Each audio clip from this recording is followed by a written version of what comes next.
I want to go back to Iowa State University again, because this will show just how political this can be, how emotional it can be, and perhaps religious discrimination elements come in and so forth. And that is, Hector Avalos is a very vocal atheist, opponent of the Christian faith, very active, it seems, in the atheist community. You've had a debate with him. I did. I debated him several years ago at Iowa State on the resurrection of Jesus. And when you got there, what did you find? Did you find that there was a lot of intimidation of Christian students there, and they were glad to see you come to town? Oh, absolutely. I mean, that was very clear. As head of the religious studies department there, he has it as his goal to disabuse Christian students in his classes of their Christian faith. And he portrays himself as an ex-evangelical and a former preacher. This is all a little bit really exaggerated, frankly, when you look into his personal biography. But that's the way he likes to cast himself, and has it as his goal to basically destroy the Orthodox faith of the Christian students in his classes through intimidation and ridicule and criticism. And the way he behaves in these debates also can be very unprofessional, appealing to ad hominem attacks upon personal his attacks. Yes, personal attacks upon his debate opponent.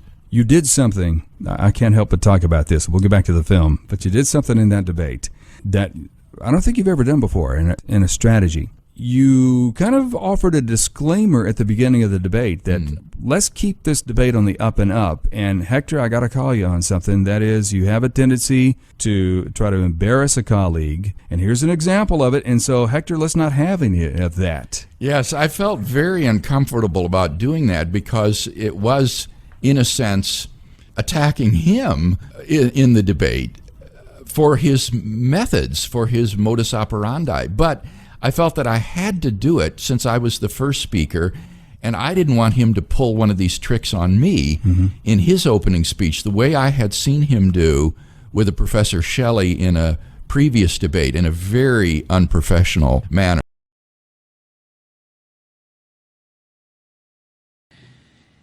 In my preparation for tonight's exchange, I watched a video of Dr. Avalos debating this same topic with Professor Rubel Shelley of Vanderbilt University.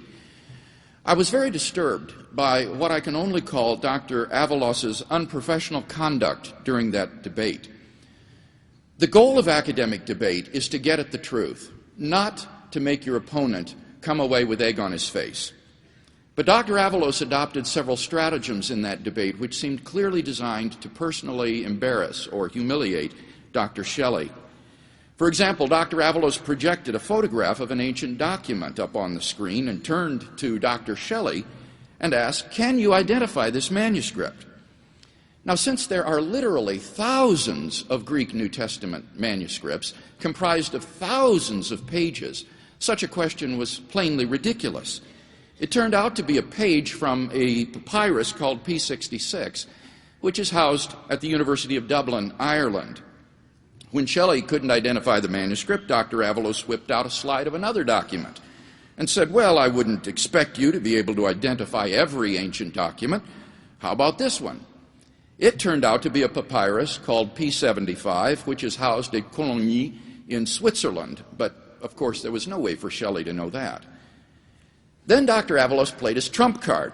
"But Dr. Shelley," he said, "these are two of the documents you cite on page 139 of your book, and you can't even identify them?" What made this attempt to embarrass Dr. Shelley so egregious is that Dr. Avalos knows that unless you're a professional papyrologist working for some museum, scholars don't generally work with the original documents themselves, which are locked up in climate-controlled vaults, or even with photographs of them, but with the published texts of such documents. For example, here is a text of the Greek New Testament. It's the text based upon the finest and oldest manuscripts, including P66 and P75. And at the bottom of each page, it includes all of the most important textual variants from the different manuscripts. So you don't have to, and probably never could, go look up all of the original documents. But Dr. Avalos wasn't through yet.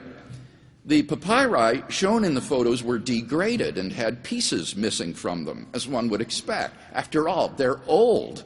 So Dr. Avalos says to Dr. Shelley, "Why do you say in your book that these papyri contain a complete copy of the Gospel of John when it's obvious they don't?"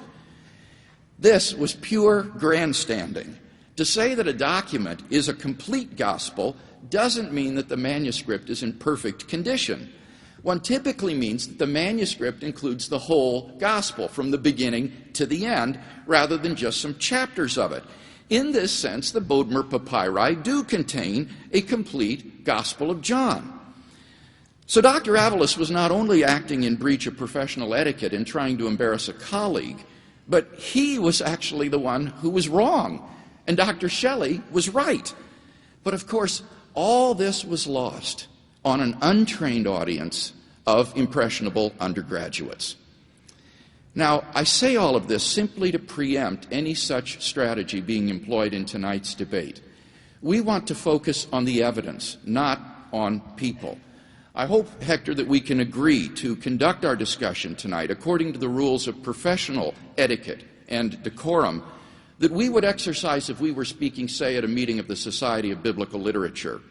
And in that way, I think we can help to ensure a profitable discussion this evening.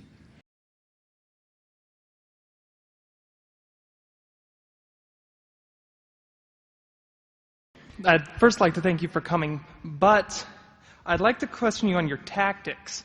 I kept tally of the number of logical fallacies you committed, and it was 25, the highlights of which were 4 occurrences of shifting the burden of proof, 3 occurrences of argumentum ad populi, and I'll skip over all the others to get to the highlight. Within 60 seconds of standing at the podium, you committed argumentum ad hominem, the equivalent of a 5-year-old calling names. Shame on you. All right. Shame on you. Yeah, shame on me. I'm also a professional philosopher as well as a New Testament theologian. I understand logic. Well, obviously, you have no self-control. Allow the speaker to answer the question, please. Shame on you. Boors. Would the audience please be quiet so the speaker can respond? I don't think I committed any of these informal logical fallacies. I think all of my arguments are carefully formulated according to the canons of logical inference. I do want to say something, though, about the ad hominem point, because I felt very uncomfortable about opening as I did, but I felt I had to do it in light of what I had seen in this earlier debate by way of preempting that happening in tonight's debate, because in front of an untrained audience of undergraduates, misimpressions can arise, and so that was why I did that. I didn't like doing that, but I felt it was necessary in order that we conduct this debate according to professional rules of etiquette and decorum. But I don't think that was ad hominem, because I wasn't saying that what Dr. Avalos said was false because of anything about him. That's what ad hominem means, is that you say a position is false by attacking the person, and I never suggested anything of that sort. So I think that the charge is not correct. You tried to... Your question's been answered.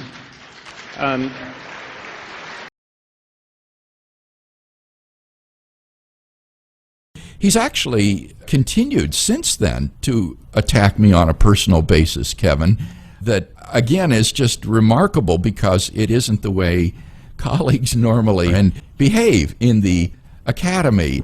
And what is forgotten in all of this, then, is the worth of the arguments themselves. The arguments get left behind in the attacks upon the credibility of your opponent. I bring all this up to say, lo and behold, this movie interviews Hector Avalos. Yes, it does. And Professor Gonzalez.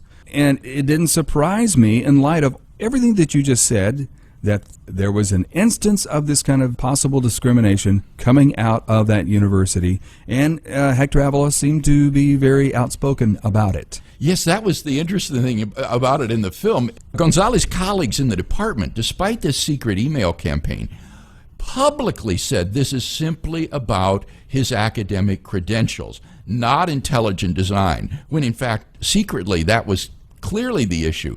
But Avalos, I suppose, not being part of that department. He was very overt that this was about intelligent design and said as much in the interview. At least the top guns at Iowa State were willing to own up to their actions. What we wanted to stop is the use of the name of ISU to validate intelligent design elsewhere. And we did succeed.